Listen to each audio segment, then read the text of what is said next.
Hello and welcome to the Ireland on the Fly podcast about the people and places of fly fishing in Ireland. It's a shorter news-related episode this week, as some of you may have seen the release last week of the EPA's Water Quality Report, which provides an update on the water quality of Ireland's rivers, lakes, estuaries, coastal and groundwaters for 2022. The main headline from it was the fact that there's been no improvement in water quality of rivers or lakes, with nitrogen levels increasing in rivers overall. And to find out more, we spoke to Mary Gurrie, Programme Manager with the EPA, who gave us more details from the report. Yeah, so the EPA, we publish an annual water quality report, and every 3 years we do a full assessment of water quality, and then in the in-between years we do what we call an indicators report, and it gives a sense of, how are things changing, if at all. So we published our latest indicators report last year, or last week even, and I suppose the key finding really is that we aren't seeing any significant improvement in water quality, both in the biology, for example, of our rivers and lakes, and that nutrient levels, which is nitrogen and phosphorus, which everyone will know are fertilisers, which can come from both agriculture, wastewater, forestry. They are too high in many of our rivers, lakes and estuaries, and are impacting on the biology and on the overall water quality. Do we have any idea in terms of has it been steadily increasing over the last few years? Has it spiked, held its own? What kind of graph are we seeing? Yeah, so what we look at is what our objectives are to hit high and good, what's called ecological status. And that's an overall picture of water quality, which looks at the biology, the water quality, chemicals, and the physical habitat of the whole ecosystem. And you're aiming for higher good status for that. And at the moment, about only 54% of all our surface water bodies, that's the rivers, lakes, and estuaries, have satisfactory conditions. So we're meeting that. So that's just over half, which means half of them aren't. What we've seen is kind of from the early 2000s, water quality actually improved. We were starting to see improvements, although it's kind of a tale of two stories. We're losing our highest quality water bodies, which has been happening over an extended period, but we're also improving the worst of them, kind of through investment in wastewater and through improvements in agriculture. And that we made good progress till about 2012 or so, and then we've since then had started to see decline. So until our report last year, we were reporting that water quality has in fact been declining, and that we were going in the wrong direction altogether from where we wanted to be. What we've seen in this latest report is probably a stabilisation, where we aren't seeing the improvements that we really need to see to move the dial and to get that good quality back. But we haven't really seen any further deterioration, which is good to see, and it is a positive that we at least seem to have halted the decline. Yeah, it's I look at it that way, and it's a bit of a glass half full and glass half empty, Mary. But to be honest, I suppose, and coming from our point of view, we'd just love to see an improvement happening. But yeah, absolutely. I was just looking over, I was just reading a report of it. Could you actually, the 44 odd % that were unsatisfactory, could you just give us an estimation? What makes a water unsatisfactory? Can you say it off the top of your head, or do you have to go into more scientific data to say it, or are there certain, let's say, parameters that you could say, well, that would deem it unsatisfactory? Yeah, we're looking at two main things. We're looking at the biology, so that's the plants, the insects, the invertebrates, and the when we do our full assessment, and the habitat conditions. So, and then we also look at things like the nutrients and levels of nitrogen, phosphorus, the oxygen, which is obviously very important for the life, and the habitat. So we look at all the indicators, and if any of them aren't at higher good quality, it brings down the overall assessment. So anything that's not satisfactory is failing for some reason, whether it's the invertebrates or whether it's the nutrient levels or the habitat conditions. So any of them can pull down the overall assessment. Is there a geographical bias in this when you look at the map of Ireland? If you look overall at ecological status, it's actually quite dispersed across the country. We have good and high water quality everywhere, and moderate and worse also there, but different things are causing that. So in the south and southeast, we have a specific problem with nitrogen levels that are too high, and that's really associated with agriculture and with intensive farming in those areas. With free draining soils, the nitrogen leaches down through it, gets into the groundwater, into the rivers and into the estuaries, and really it causes that overgrowth of algae that you see washed up on the estuaries and causes a problem. Phosphorus is a little bit more widespread. Phosphorus can come from both agriculture and from wastewater, so that's the sewage, septic tanks and municipal wastewater treatment plants. About 50-50 is the input. But you see phosphorus more so in terms of agriculture on poorly draining soil. So again, we have a map in the report showing the two areas. Other problems then that can occur, things like where drainage and channelization change the habitat of the water body. So people are familiar with the arterial drainage schemes. So that can impact on the habitat and can cause failures in other areas. So there's a whole mix of problems. And then you can have particular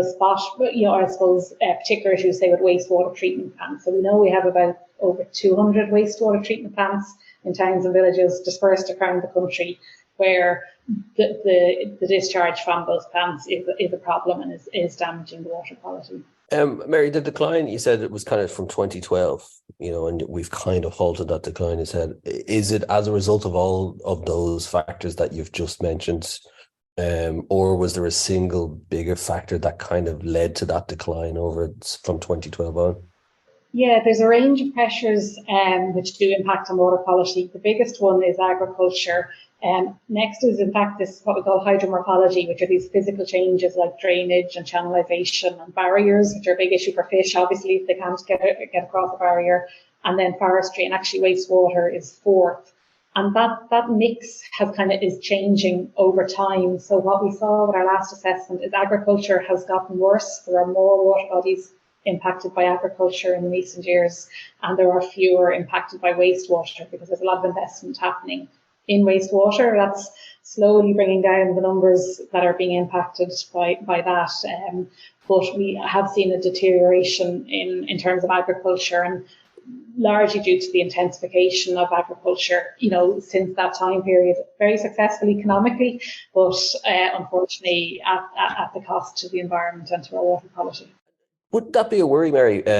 We've had George McGrath, he's a lifelong angler on the River Suir, and he'd be very active on the River Suir, kind of up around Holy Cross area. And he was on our show a couple of months ago decrying, what he's seeing in terms of what's going in terms of nitrogens and phosphorus. And, he was clearly pointing the finger of blame at wastewater treatment and also farming.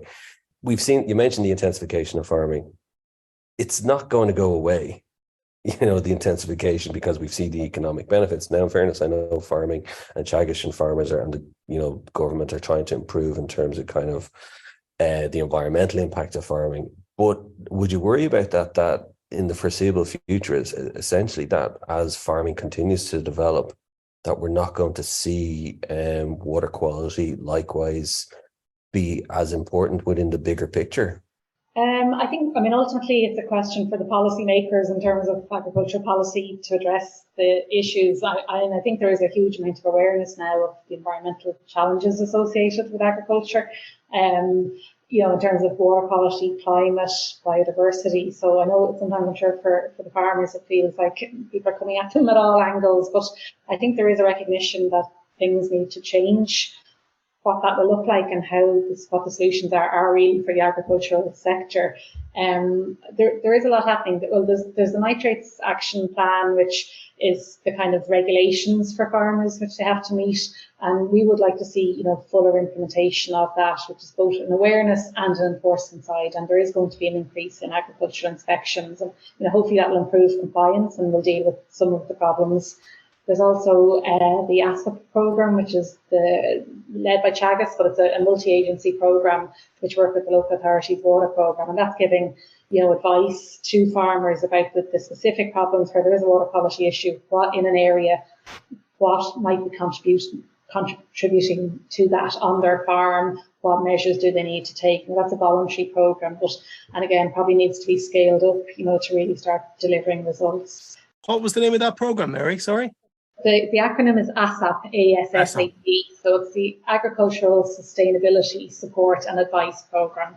Yeah, so right. The key measure, the kind of policy framework for water quality is called the River Basin Management Plan, and it sets out all the actions that are to be taken. So it was a key measure under the last plan to build up the local authorities water programme and to have the ASAP programme working with them. So the EPA does the monitoring at national level, and we say, these are the water bodies that are at risk, they're not meeting the objective, or they're very, they're impacted. And LawPro then are working in priority areas, which will be expanding now over time. And they go in, they do stream work, field assessments, they really pin down where is the problem, is it a tributary, where is the issue really happening, what might it be? And if it's agriculture, then they refer it to ASAP, and ASAP go into the farms then in those areas and talk to the farmers and engage with them. So that's happening, but we're seeing some improvements in those areas where LawPro and ASAP are working, a higher rate of improvement than we're seeing elsewhere. But it's early days, and COVID kind of impacted on it, at the start. So we really need to see, will that model work? And I think the enforcement is needed alongside with, more inspections, and really try to raise the overall bar for compliance as well. And, I think there's a lot of farmers, trying to do the right thing, but maybe, need more support and advice on how to go about doing that. You mentioned LawPro. We had Ken Whelan on as part of that episode with George McGrath, and it was actually Ken Whelan mentioned LawPro, and he was saying, because we were saying it was what can anglers do, just to be proactive about it. It's well and good complaining and giving about whatever body, they're not doing whatever. But in terms of actually doing something, you might just remind us what anglers can actually do is if they see a problem or they think there's some kind of issue that needs to be reported in terms of river quality or lake quality. So, there's, two things. One, if you see a problem in sea pollution, is to contact. So there's a National Environmental Complaints line. So that's 1800-365-123. So you can ring that. It's manned 24/7. There's also an app called the See It, Say It app, and it goes into the same channel. So it goes into this complaint centre, and that gets distributed out then, whether it's an EPA or local authority or whoever needs to respond. And I know Inland Fisheries Ireland also have a complaints line if people see pollution or see invasive species or illegal fishing. So it'd be useful for anglers have those apps there, or the numbers on the phone, so that if they see something, they can report it and can get an early investigation and response. And the other option then is just to get involved. So there are a lot of catchment, and a lot of anglers are involved in already, I know, but there's a lot of community groups, catchment groups, Rivers Trust, different scales of organisations, which LawPro, that's the Local Authority Waters Programme, just to explain the acronym. And they have a lot of the community development officers, a network of them, and they're really trying to work with communities, because ultimately the solution really will be communities working together with farmers, stakeholders, landowners, all working to try and protect and restore our water quality. So there's lots of good work happening. So it's kind of disappointing that we're not seeing the improvements coming through. We're seeing improvements in some areas and declines in others. And we just need to stop the declines and really get more improvements, and we'll start to hopefully turn the dial on it. Yeah, because I think a lot of people weren't aware of LawPro maybe. So I think it's probably... I wasn't aware of it at the time. Yeah, neither of us had heard of it. When Ken said it to me, I'd never heard of it before. That was my first time of hearing it, yeah. Yeah, so there's obviously an awareness issue, I think, for anglers to kind of know, look, this is the structures that, and Ken, in fairness, took us through, these are the structures that are in place. And I think, as well, you're right, is the citizen science, so the anglers that are on the ground that can actually, talk about it, but also then to come together, I think, as communities, and to work with the farmers, to work with, the local catchment areas as well, because it has to be a collective a solution to this. But just, Mary, remind us, like, the consequences of this, if this situation is allowed to continue. From an environmental point of view, you might just give us that kind of overview. But then I think, secondly, there's an actual political and economic hit here in terms of the derogation from Europe. Like, there's far-reaching consequences from this, isn't there? Maybe just take us through the kind of environmental aspects of it if we don't actually work together on this. Yeah, well, I suppose we'd say water is life. Clean water is essential, for our health and well-being. It's our drinking water supply. Our rivers and lakes provide, and our groundwaters provide all our drinking water. Now, it does get treated, but obviously the cleaner it is, the lower risk it is, and the less treatment is required. Essential for our wildlife, for our fish, and our whole range of biodiversity that depend on water. And it's essential for the economy. There's lots of agriculture included depend on clean water to feed their animals, grow their crops, their own drinking water, and then industries like shellfish, which are dependent on, clean water, and there's, they are at risk in these estuaries that are maybe becoming polluted. Things like bathing water or beaches, tourism, recreation, all depend on clean water. And we have a good reputation. I know angling is a really important tourism industry, so the risk is, that's at risk, if we don't protect and improve our water. And we know even from the COVID and the pandemic that people did reconnect with their local water bodies, whether it was swimming or fishing or just walking, by a river or lake, and that it's really important for our well-being and our mental health, that there's scientific evidence to show that. So I think it's really, nobody wants to be looking into a murky old algae-infused lake, really, It's not what we want to see, and it's, so it's not good for anything. But and even actually just on that, Mary, just when you mentioned there, like Tom, do you remember we were speaking to Jackie Mahan, he's a guide on Loch Arrow, and he was mentioning Loch Melvin, the water quality. He was saying on Loch Melvin, and he had an American visiting angler, and the American was shocked at the quality of the water. He said on Melvin what he was seeing. We've seen the reports of the dogs. Tom, I think was it nine dogs dying from the stagnant water. It's when you start to hear these stories and you're seeing this, and it's suddenly become whoa. I think people are nearly getting shocked now at what they're hearing and seeing like that. We need to see more action being taken, really. Yeah, we had a water conference last week, and Evie Nahulawan spoke at it, who had chaired the Biodiversity Climate Citizens Assembly on biodiversity loss, and she said actually the water quality was one piece that really resonated when the citizens heard about the condition our water quality is in and some of the risks to it. That really kind of resonated with people. I suppose we can all, water and our local rivers and lakes have a connection to us in terms of heritage and culture and everything, so it is really important. In terms of the economic, you mentioned the derogation, so that's the derogation of the nitrates directive, which Ireland has because of our grass-fed system. But yeah, there are some concerns at Commission level, about the trends and the direction the water quality is going, so that is a risk, to that sector, if they were to lose it.